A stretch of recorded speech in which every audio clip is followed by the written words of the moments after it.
बिहार अध्यापक भर्ती 4.0 के लिए आज हम लोग प्रैक्टिस सेट 9वां करने जा रहे हैं। Practice set number 9।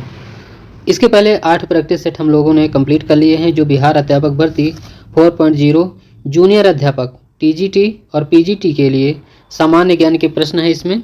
जैसे कि बिहार अध्यापक भर्ती 2.0 में और 3.0 में मैथ के जो प्रश्न थे, मैथ के प्रश्न में केवल 10 प्रश्न ही पूछे गए थे और इस बार भी तैयारी 3 में भी इसी तरह 10 क्वेश्चन थे और इस सेट में भी 10 ही क्वेश्चन दिए हुए हैं। तो हम मैथ वाले क्वेश्चन नहीं करेंगे, आगे क्वेश्चन करेंगे सामान्य अध्ययन के जितने भी क्वेश्चन हैं।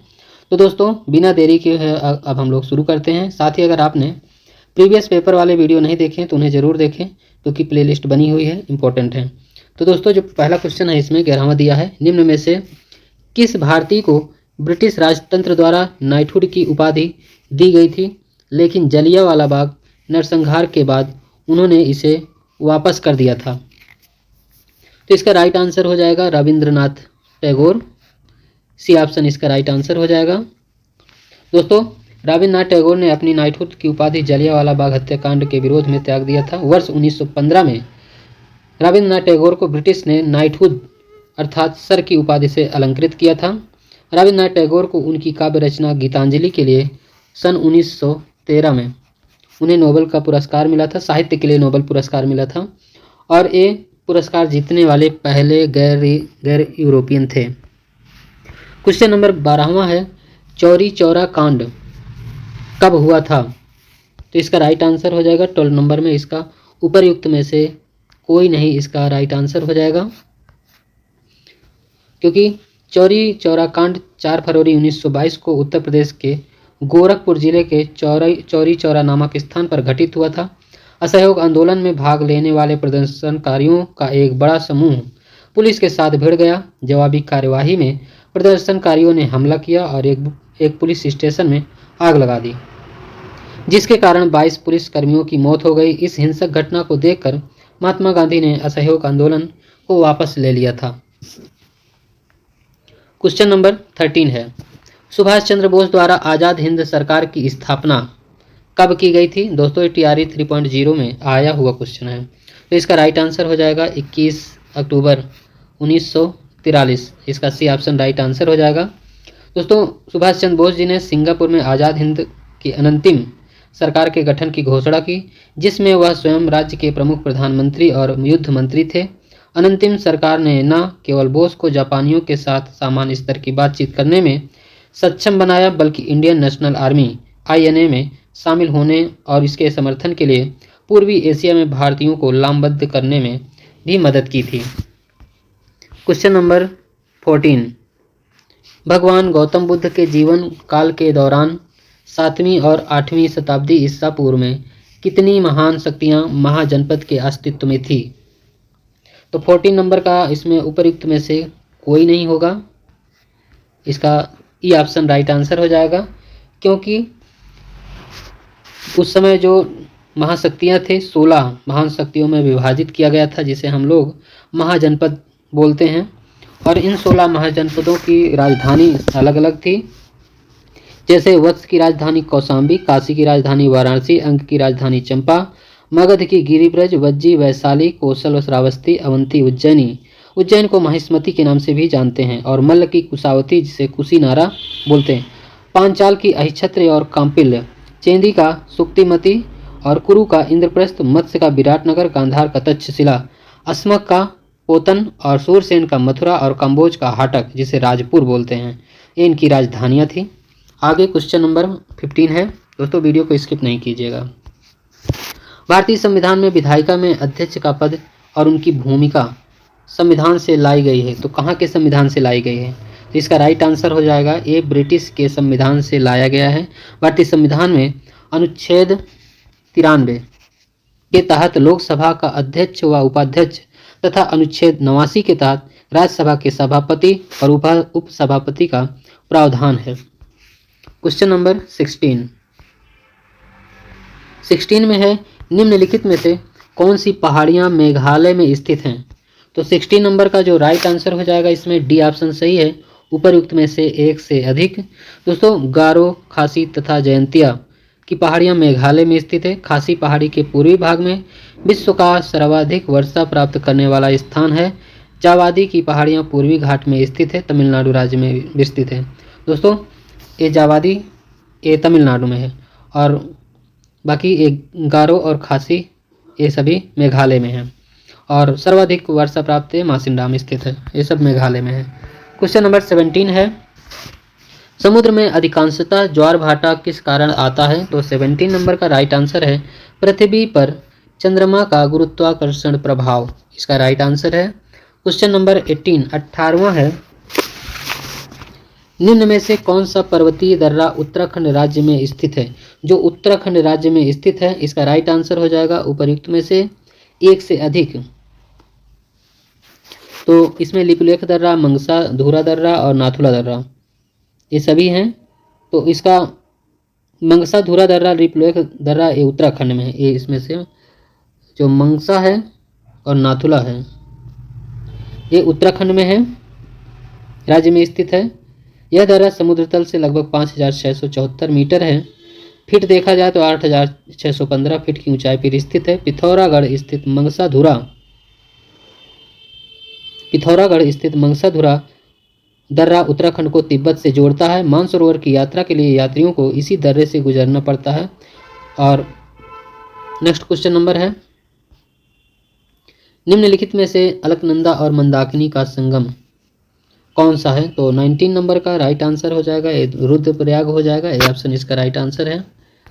आगे 20 नंबर क्वेश्चन है, निम्न में से कौन सी मृदा भारी वर्षा और उच्च आर्द्रता वाले क्षेत्रों पर पाई जाती है? 20 नंबर का राइट आंसर हो जाएगा इसमें दलदली क्षेत्र, दलदली मृदा, सी ऑप्शन इसका राइट आंसर हो जाएगा। क्वेश्चन नंबर 21, भारतीय संविधान का निम्नलिखित में से कौन सा अनुच्छेद नागरिकों के लिए आजीविका के पर्याप्त साधनों का अधिकार सुनिश्चित करने के लिए निर्देश देता है?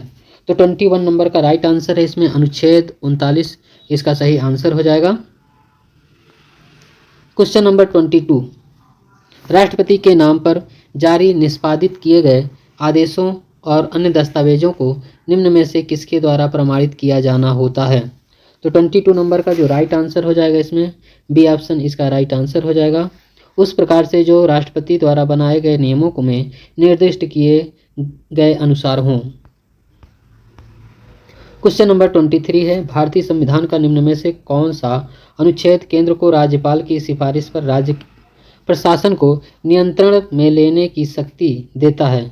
तो 23 नंबर का राइट आंसर हो जाएगा अनुच्छेद 356, ये ऑप्शन इसका राइट आंसर हो जाएगा। क्वेश्चन नंबर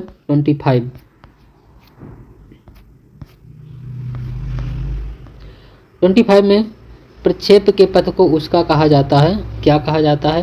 तो 25 नंबर का जो राइट आंसर हो जाएगा इसमें सी ऑप्शन सही है, प्रक्षेप पथ राइट आंसर हो जाएगा।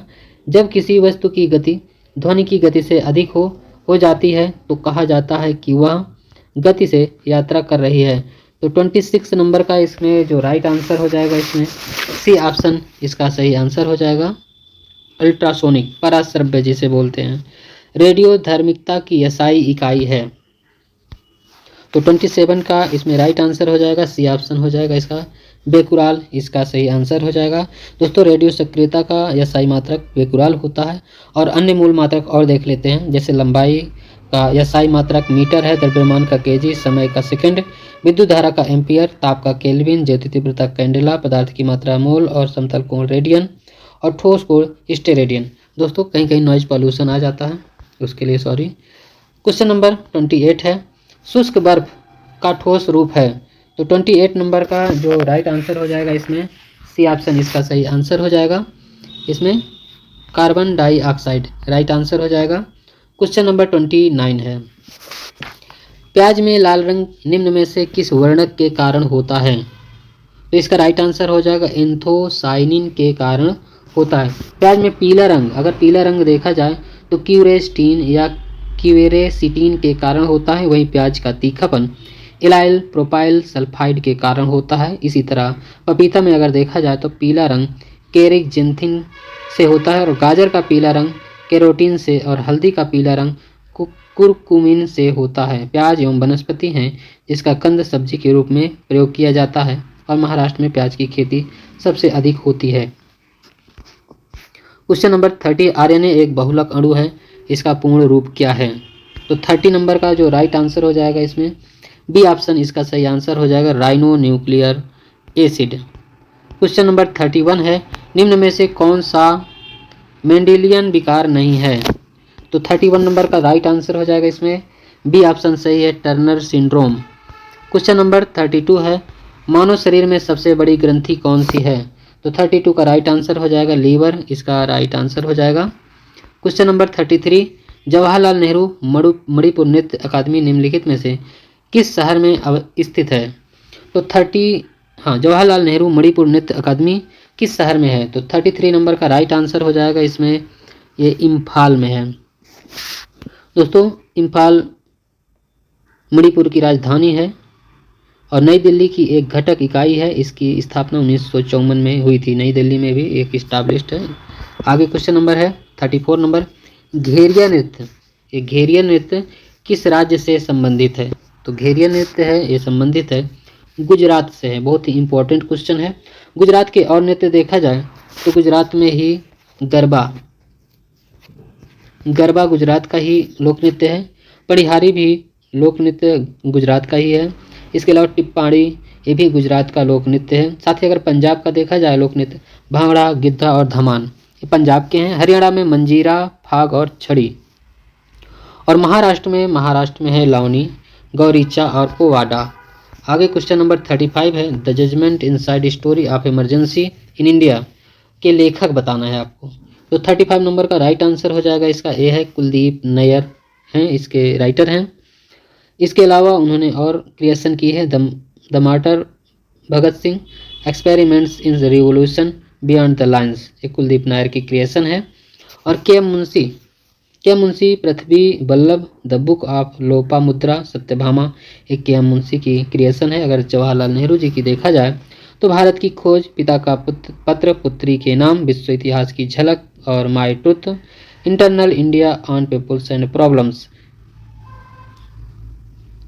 भारत की खोज और पिता का पत्र, पुत्री के नाम, विश्व इतिहास की झलक, ये पंडित जवाहरलाल नेहरू की है।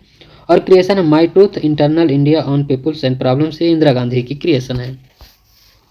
क्वेश्चन नंबर 36 है, 1903 में भौतिकी का नोबेल पुरस्कार जीतने वाली पहली महिला कौन है?